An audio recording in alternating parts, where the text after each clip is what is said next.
Hey friends, let's get our brains warmed up with a simple multiplication problem. 8 students brought 9 blankets to give to the homeless. How many blankets were there in all? Now, before we begin solving, I would just like to point out that this problem would be more clear if we added the word each, meaning each of these 8 children brought 9 blankets. So you can imagine 8 sweet, friendly little kids trying to make the world a better place, and each of these kids brought their 9 blankets. So this, if we add that word each to the problem, it becomes more apparent that this is indeed a multiplication problem and that we're doing repeated addition. Some of you may have your multiplication facts memorized, and you may already know that 9 blankets times 8 children will give you a certain product. You figure out what it is. Some of you are more sophisticated math thinkers already and might notice something like you could do 10 times 8 is 80, and then perhaps subtract one group of 8 from that to get your product. All right, so you figure that out. Now I'm going to give you one task card to do at a time. Some of them are more complex than others, and you should finish the whole set by the end of the week. So some of you probably are going to want to just get them all done all at once and be done.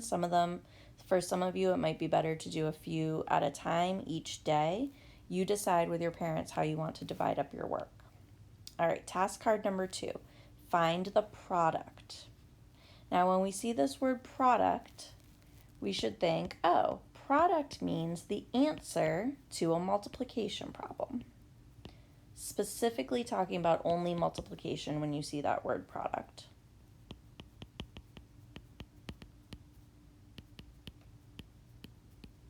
So we're going to multiply 1,473 times 5. And I'm going to show you how to do that using what I call the US algorithm, which is like your traditional way of multiplying.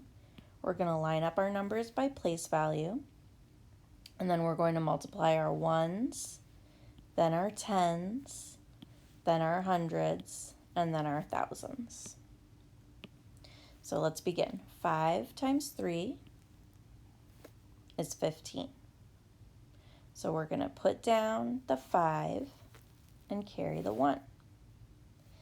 5 times 7 is 35. Plus 1 more gives us 36. So we'll put down the 6 and carry the 3. 5 times 4 is 20. Plus 3 more is 23. So I'm going to put down the 3 and carry the 2.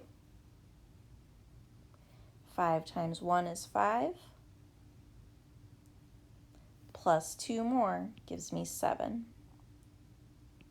So my product is 7,365 for this one. Now, if this way of multiplying is very familiar to you and you feel confident and good about it, that's awesome. If this is something that maybe you don't remember too clearly from 4th grade, then we want to practice this strategy quite a bit. In 5th grade, you want to be able to multiply using this strategy. All right, here's this word again, find the product. That just means find the answer. 5,234 times 7. I'm just going to rewrite it just because I like my numbers to be a little bit bigger and more spaced out. It's a little easier for me. Okay. Now, some of you guys, if you have a hard time keeping your numbers lined up by place value, then my suggestion is get a sheet of lined paper, turn the lined paper sideways so that the lines are going up and down like this, and then write your problem in the lines. So it will look like, I wonder if I can make it a little bigger, I don't know.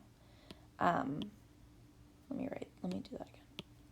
So it would look kind of like this, your lined paper with the lines going up and down, and then you would write your number in the lines. And that kind of will help you to keep your numbers lined up by place value.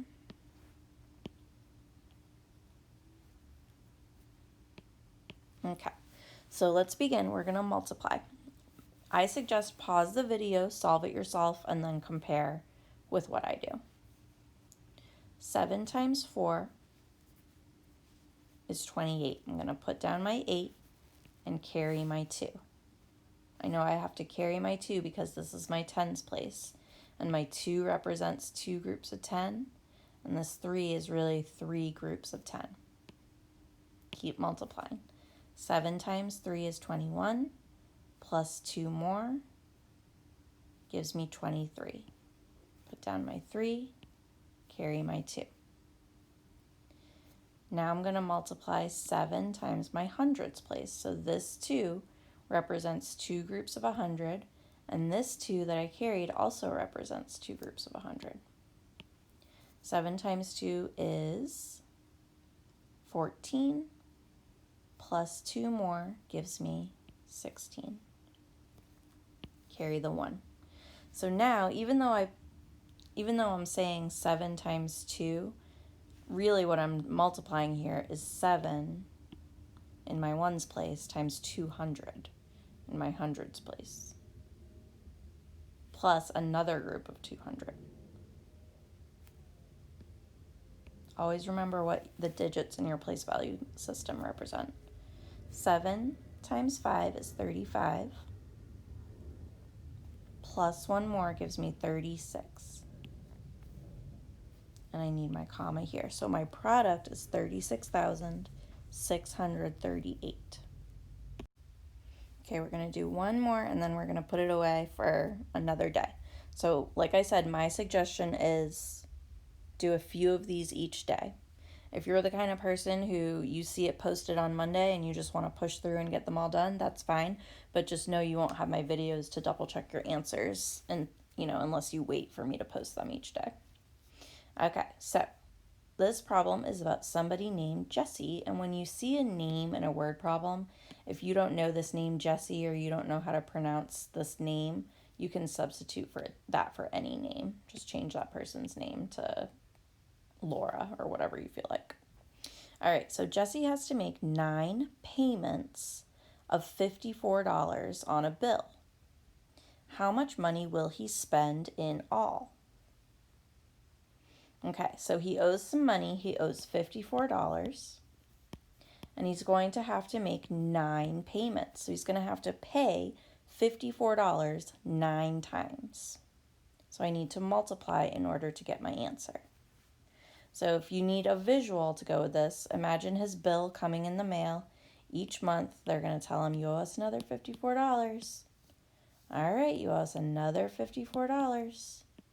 Next month, you owe us another $54. And then they're going to keep doing that 9 times until he's all paid up.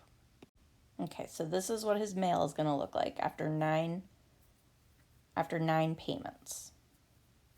So let's go ahead and multiply. Now I can do it using the US algorithm like I've been showing you. $54 times 9 payments. 9 times 4 is 36. Put down your 6, carry your 3. 9 times 5 is 45. Plus 3 more is 48. So he's going to end up paying $486 on that bill. And for those of you who like to multiply doing by breaking it up, like doing your 50 times 9 and then your 4 times 9, that's perfectly fine as well. Both of these strategies require you to really remember your multiplication facts. So if you're noticing that you don't remember what 4 times 9 is, you don't remember what 5 times 9 is, you're going to have to go back and study those, make yourself some flashcards. All right, so that's problems 1 through 4 for today. We'll do a couple more tomorrow, okay? Good job, guys. Keep up the good work.